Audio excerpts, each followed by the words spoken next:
Welcome back to Primetime Sports Monday. Now, for the first time this season, Waterhouse FC have managed to put together 3 wins on the trot.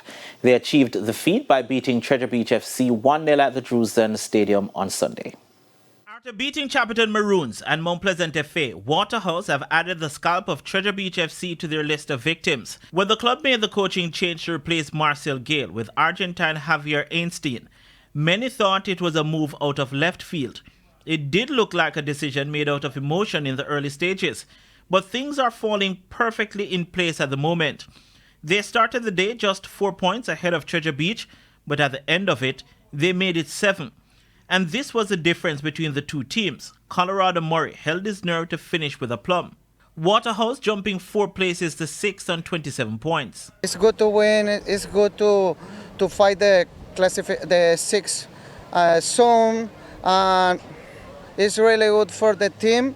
We need to improve to score more, but it's a merit or it's an advantage of the team that the team is creating a lot of chances. Treasure Beach ended the game with 10 men as Richard Brown was red-carded in the 32nd minute. We just have one question to ask, when are these things going to stop? I mean, we realize now is a trend where the influence of referees decide the results of some certain games. We have conceded 3 penalties versus this said referee. The 2 games he has done for us is 3 penalties, right? Okay, fine, it was a penalty, but was that card a red card? It is something that who is protecting the smaller teams? Why is it that they can't allow us to play? It's the first tackle of the game. We all watch Premier League and see how they control the leagues in terms of VAR and everything. We don't have VAR, so we have to use the intuition to say, all right, do I have to give him a red or can I warn him with a yellow so him calm down?